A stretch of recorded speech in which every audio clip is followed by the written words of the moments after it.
Dear students, आज इस video में जो हम डिस्कस करेंगे वो एरिक एरिक्सन के साइको सोशल डेवलपमेंट के स्टेजेस समझेंगे। 8 स्टेजेस जो उन्होंने डिस्कस किए हैं उस पे अक्सर टेट में क्वेश्चंस पूछे जाते हैं।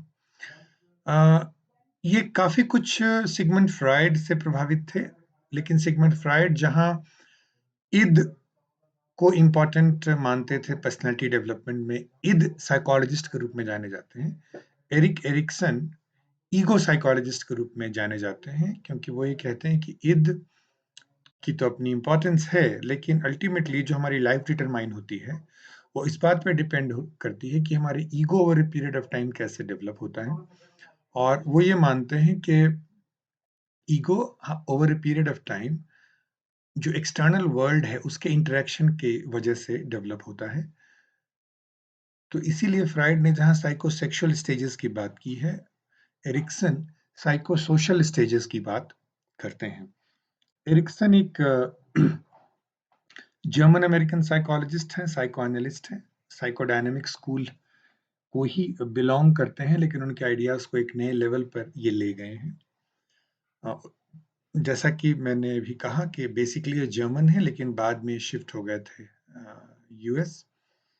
और इनकी जो सबसे इम्पोर्टेंट कंट्रीब्यूशन है, आज हम एक अक्सर एक शब्द इस्तेमाल करते हैं, आइडेंटिटी क्राइसिस, पहचान का संकट। वो शब्द इन्हीं ने डिवाइस किया है, आइडेंटिटी क्राइसिस।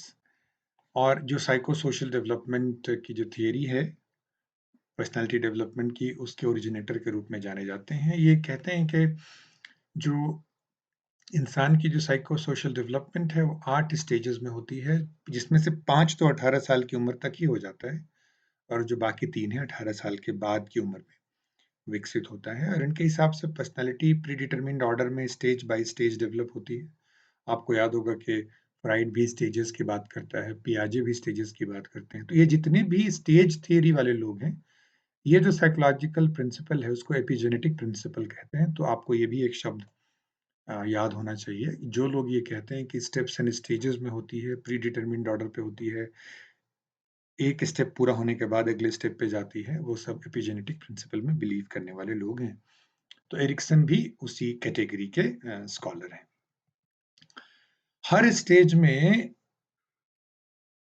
एरिक्सन मानते हैं कि एक साइको सोशल क्राइसिस से व्यक्ति गुजरता है।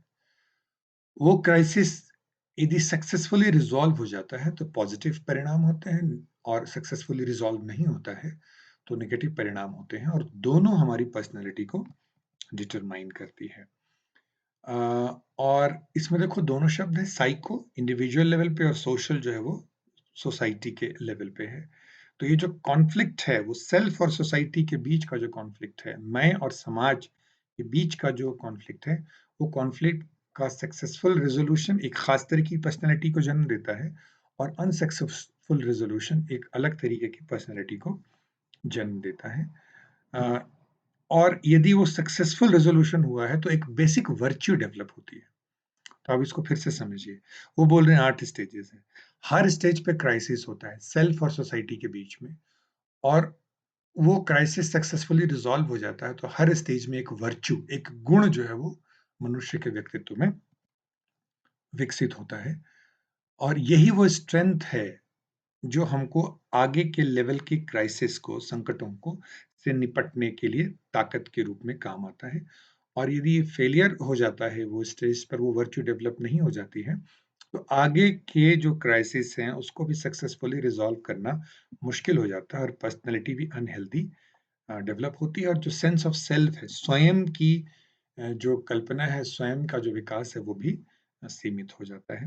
हालाँकि ये जो इस स्टेज पे जो चीज़ डेवलप नहीं हो पाई, वो आगे भी जो है वो डेवलप हो सकती है। इस स्टेज का क्राइसिस आगे के लेवल पे भी सॉल्व हो सकता है, ऐसा ये मानते हैं। तो अब एक टेबल मैंने विकिपीडिया से लिया है, और वो टेबल यदि आप समझ गए और टेबल आपने याद रखा, तो 1 या 2 नंबर, 1 नंबर के क्वेश्चन्स के आने के चांसेस ज़्यादा हैं, एचपी टेट में भी और सी टेट में भी। कई बार ये एमसीक्यू में जो ऑप्शंस हैं वो इस पे पूछे जाते हैं, कई बार डायरेक्ट क्वेश्चन इससे पूछे जाते हैं। अब इसको ठीक से समझते हैं। देखिए, ये जो स्टेजेज़ हैं इन्फेंसी है, शिशु की अवस्था से लेकर के लेट एडल्टहुड मतलब मृत्यु तक, पूरे लाइफ स्पैन से जुड़ा हुआ है। तो आप देखें कि जो एज है वो 2 साल है, पहला स्टेज 2 साल से 4 साल, फिर 5 से 8 साल, 9 से 12 साल, 13 से 19 साल। तो आप देखें 18-19 साल तक में ही 5 स्टेजेस पूरे हो गए हैं और उसके बाद अर्ली एडल्टहुड है, मिडल एडल्टहुड जो सबसे लंबा ड्यूरेशन जो है वो दिखाया अर्ली एडल्टहुड और मिडल एडल्टहुड और लेट एडल्टहुड जो है वो 60 प्लस। एक बहुत इम्पोर्टेंट कंट्रीब्यूशन जो है, एक तो आइडेंटिटी क्राइसिस का टर्म मैंने आपको बताया एरिक्सन से पूछा जाता है। दूसरा, यूजुअली साइकोलॉजिस्ट्स का जो ध्यान रहा था उस समय तक, वो बच्चों पे रहा था।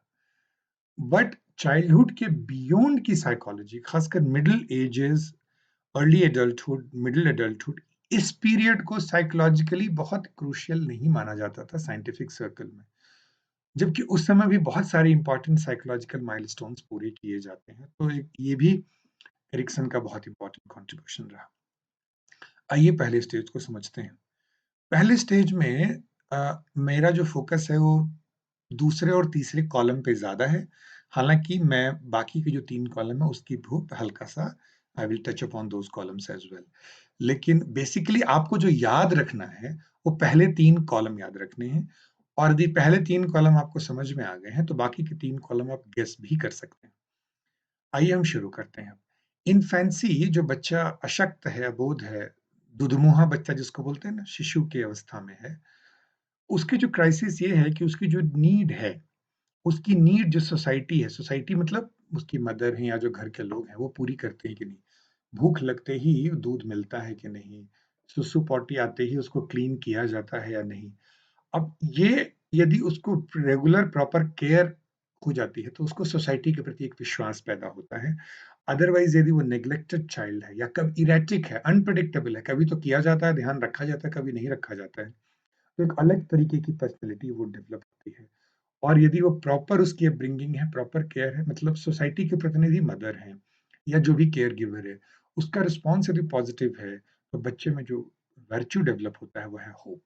और यदि वो नेग्लेक्टेड फ़ील करता है, तो बच्चे में हमेशा आगे आने वाले दिनों में एक मिसट्रस्ट सोसाइटी के लिए डेवलप हो जाता है। आपने अक्सर फ़िल्मों में भी देखा होगा, रियल लाइफ़ में भी देखा होगा कि जिनके इन्फैंसी स्टेज में जिनको नेग्लेक्ट मिली है, फादर-मदर नहीं थे या थे तो ध्यान नहीं रखते थे या अनाथालय में पले हैं, तो उन बच्चों में यूजुअली देखा गया है कि सोसाइटी के प्रति उनका ट्रस्ट डेवलप नहीं होता और ट्रस्ट डेवलप हो जाता है तो वर्च्यू जो डेवलप होती है, जो पूरी लाइफ़ उनको हर स्टेज की क्राइसिस से निपटने के लिए तैयार करती है, वो स्टेज है, वो है होप।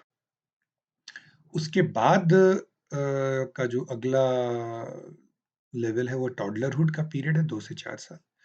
यहाँ पर बच्चों में फिज़िकल एबिलिटी डेवलप होनी शुरू हो जाती है, चलना, बोलना, उलटना, मदर से दूर जाकर के खिलौने उठाना, ज़मीन पे कोई चीज़ पड़ी है उसको उठा कर के मुँह में डाल लेना, चलना बिना सहारे के, ये सारी चीज़ें इस स्टेज में डेवलप होती है।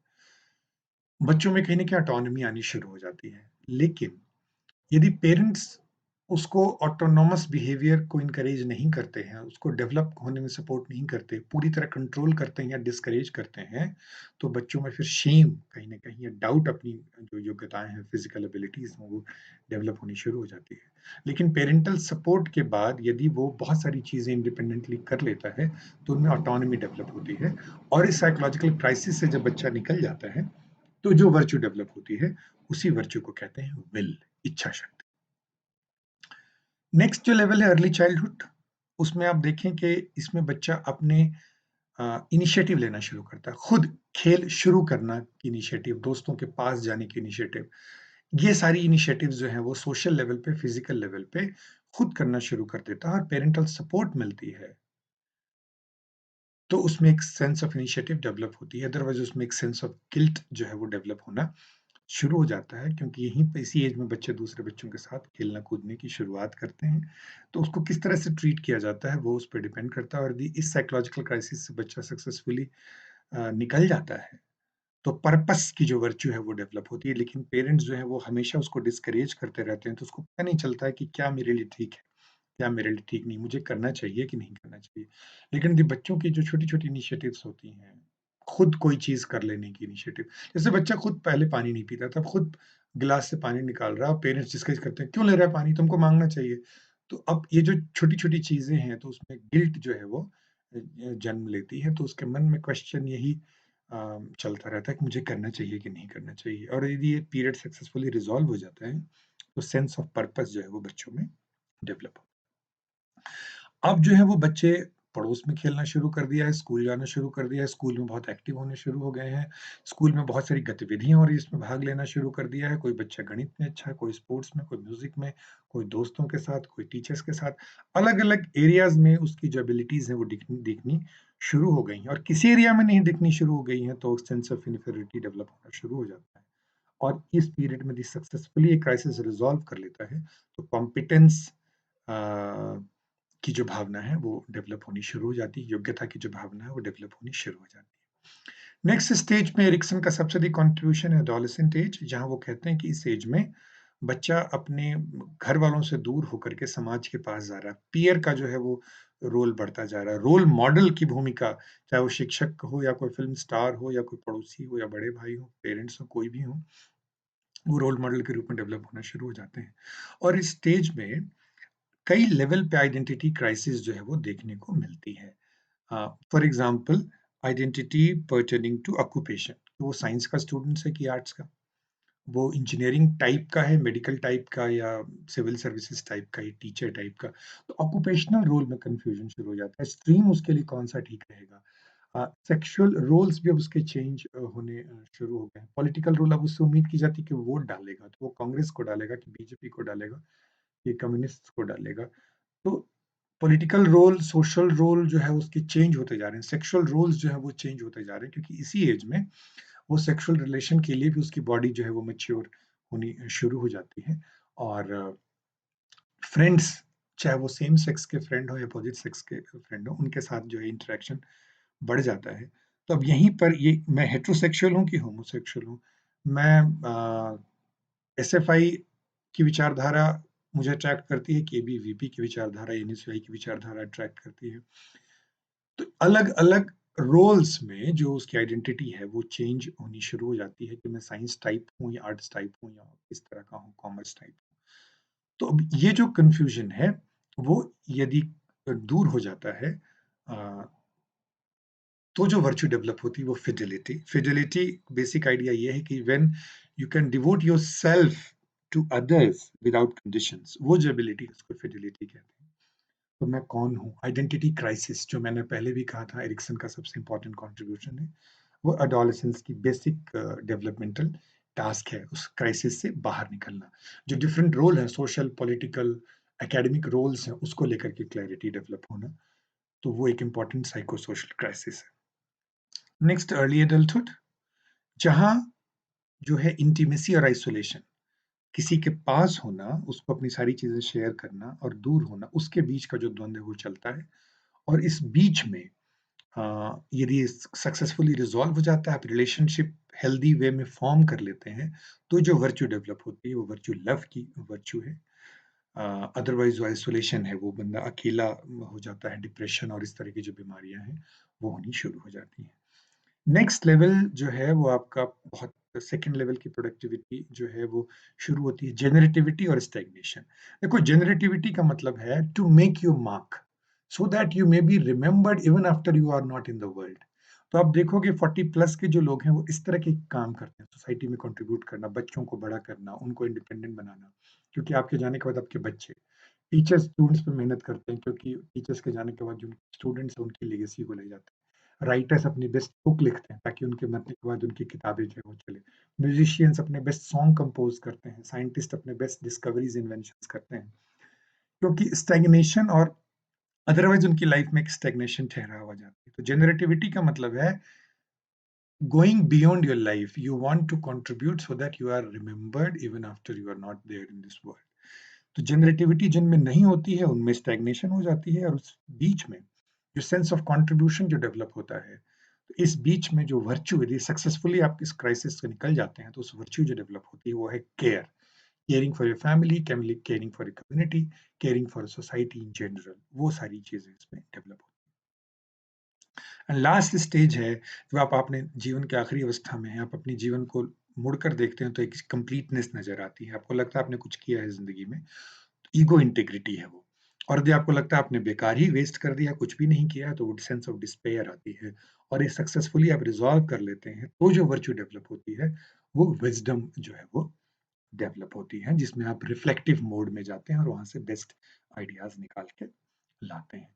तो आपने देखा ये आपको याद क्या रखना है? क्राइसिस याद रखनी है, वर्च्यूज़ याद रखनी है। सबसे इम्पोर्टेंट चीज़ ये है। बट आप जो बाकी कॉलम्स हैं उसको भी आप याद रखें। बट मोटा-मोटा आपको याद रखना है infancy, toddlerhood, early childhood, middle childhood, adolescent, early adulthood, middle adulthood, late adulthood. तो आप देख रहे हो कि इन्फेंसी हो गई, 3 तरीके की चाइल्डहुड हो गई, 3 तरीके की एडल्टहुड हो गई, बीच में एक एडोलेसेंस है। बस आपको 8 स्टेजेस याद रखने आसान हो गए। तो हम सारांश में कह सकते हैं कि बहुत रियलिस्टिक लगता होगा, रिलेटेबल है, हम लोग सब अपनी लाइफ से उसको जोड़ के देख सकते हैं और जो भी साइको सोशल डेवलपमेंट है उसको भी इफेक्टिवली टाई अप करता है और मैंने जैसा कहा कि एडल्टहुड पे साइकोलॉजिस्ट का ध्यान पहली बार गया कि ये भी प्रोडक्टिव पीरियड होता है। हालाँकि इनकी जो वीक पॉइंट मानी जाती है कि कॉजेज़ ये कैसे कारण क्या है इस डेवलपमेंट का, उस पे बहुत कुछ इन्होंने क्लैरिटी नहीं दिखाई है। तो डिस्क्रिप्शन ज़्यादा है इसमें जो सोशल इमोशनल डेवलपमेंट का, लेकिन जो कॉज़ेशन वाला एस्पेक्ट है जो किसी भी थियरी का आधार है, वो इनकी थियरी में वीक है। तो आई होप कि साइकोलॉजिकल क्राइसिस कोई पूछा जाए और उससे क्या वर्च्यू निकलती है पूछा जाए, तो you should be able to answer.